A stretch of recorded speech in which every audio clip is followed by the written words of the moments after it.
Rahul മാങ്കൂട്ടത്തിനെതിരെ SFI പ്രതിഷേധം. പാലക്കാട് നഗരത്തിലാണ് SFI പ്രവർത്തകരുടെ പ്രതിഷേധം.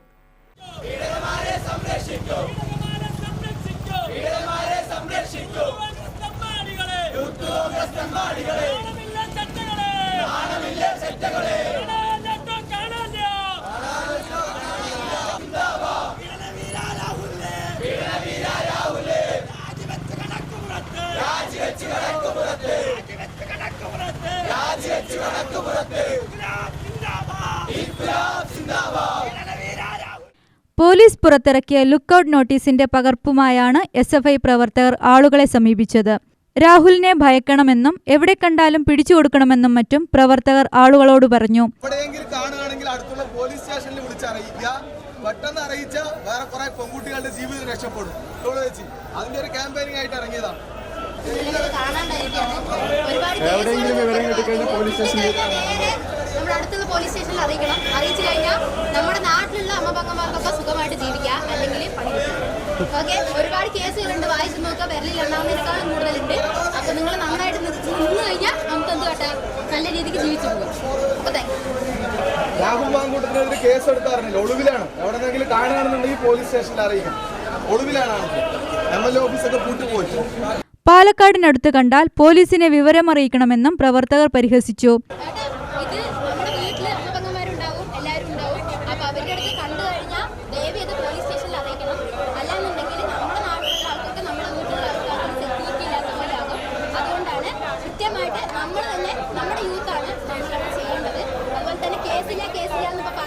ഇഷ്ടമാതിരി കേസ് ഉണ്ട് നിലവിൽ.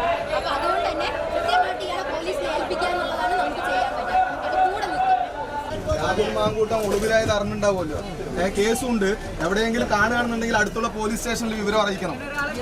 ഇയാളെ കണ്ട, ഇയാൾ പീഡിപ്പിച്ചു, പെൺകുട്ടികളെ പീഡിപ്പിക്കുന്ന പ്രധാനപ്പെട്ട പുള്ളിയാണ് ഇയാൾ. അദ്ദേഹത്തിന് എവിടെന്നെങ്കിലും കണ്ട എത്രയും പെട്ടെന്ന് പോലീസ് സ്റ്റേഷനിലേക്ക് വിവരം അറിയിക്കണം. സ്റ്റേഡിയം സ്റ്റാൻഡിൽ യാത്രയ്ക്കായും സാധനങ്ങൾ വാങ്ങാനും എത്തിയ ആളുകളോടാണ് പ്രവർത്തകർ രാഹുലിനെതിരെ പ്രതിഷേധം പ്രകടിപ്പിച്ചത്. CPM പ്രതിഷേധത്തിൽ നിന്ന് വിട്ടുനിൽക്കുമ്പോൾ ഡിവൈഎഫ്ഐയും SFIയുമാണ് പ്രതിഷേധം നടത്തുന്നത്. പീഡിപ്പിക്കുക, ഗർഭചിത്രം നടത്താൻ ആവശ്യപ്പെടുക തുടങ്ങി നിരവധി കേസുകളാണ് ഇയാളുടെ മുകളിലുള്ളത്. അതുകൊണ്ട് ഇപ്പോൾ ഒളിവിലാണ് ആളുള്ളത്. എത്രയും പെട്ടെന്ന് ജയിലിൽ പോയാൽ നാട്ടിലെ സ്ത്രീകൾക്കൊക്കെ സുരക്ഷിതമായിട്ട് ഇരിക്കാം. അതാണ് MLA ആണ് അറിയിക്കണം. ഇന്നലെ കേസെടുത്തപ്പോൾ മുതൽ ആൾ ഒളിവിൽ പോയിരിക്കുകയാണ്. അതന്നെ രാഹുൽ തന്നെ നടക്കലാണ് മുമ്പിലെ പ്രധാനപ്പെട്ട പണി. അപ്പോൾ ആളിനെ അവിടെ നിന്നെങ്കിലും കാണുകയാണെന്നുണ്ടെങ്കിൽ പെട്ടെന്ന് പോലീസിന് വിവരം അറിയിച്ച് പെട്ടെന്ന് ആൾ ജയിലിലായ നിങ്ങളെ പോലെയുള്ള കുറേ സ്ത്രീകൾക്ക് സുരക്ഷിതമായിട്ട് നടത്താം. ഗോവിന്ദച്ചാമിനെ അറിയില്ലേ? ഗോവിന്ദച്ചാമിയേക്കാൾ അപകടമാണ് ഇയാൾ പറഞ്ഞത്.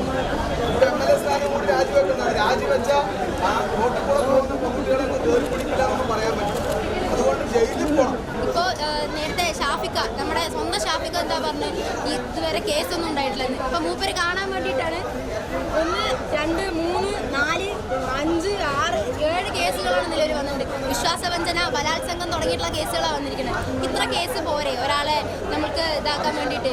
അതുപോലെ തന്നെ MLA ആണ് അദ്ദേഹം, ഒരു യുവ നേതാവാണ് അദ്ദേഹം. ആളുടെ ഭാഗത്തു നിന്നുണ്ടാവേണ്ട സമീപനമാണോ അതിലുണ്ടായിട്ടുള്ളത്? അതാണ് ഞങ്ങളുടെ ചോദ്യം. ഞങ്ങൾ നിരവധിയായിട്ടുള്ള വിദ്യാർത്ഥികൾ പഠിക്കുന്ന അല്ലെങ്കിൽ ജീവിക്കുന്ന ഒരു സ്ഥലമാണ് പാലക്കാട് എന്ന് പറയുന്നത്. അപ്പോൾ ഈ സ്ഥലത്തെ MLA ഞങ്ങൾക്ക് ജനക്ഷേമം ഉറപ്പുവരുത്തേണ്ട, സുരക്ഷ ഉറപ്പുവരുത്തേണ്ട ഒരാളാണ്. എന്നാൽ അദ്ദേഹം ഇങ്ങനെ ചെയ്യുന്നത് വളരെ ലജ്ജാകരമായിട്ടുള്ള ഒരു കാര്യമാണ്. അതുകൊണ്ടാണ് ഞങ്ങൾ ഇങ്ങനെ ഒരു വേറിട്ട സമരം. ആളെ അറസ്റ്റ് ചെയ്യണം. നിയമത്തിന്റെ പരിരക്ഷ ഒന്നും കിട്ടാതെ, ഒരു പഴുതുപോലും ഇല്ലാതെ ആളെ രാജിവെക്കണം, അല്ലെങ്കിൽ അതുപോലെ തന്നെ അദ്ദേഹത്തെ ജയിലിലാക്കണം എന്നുള്ളതാണ് ഞങ്ങൾക്ക് പറയാനുള്ളത്.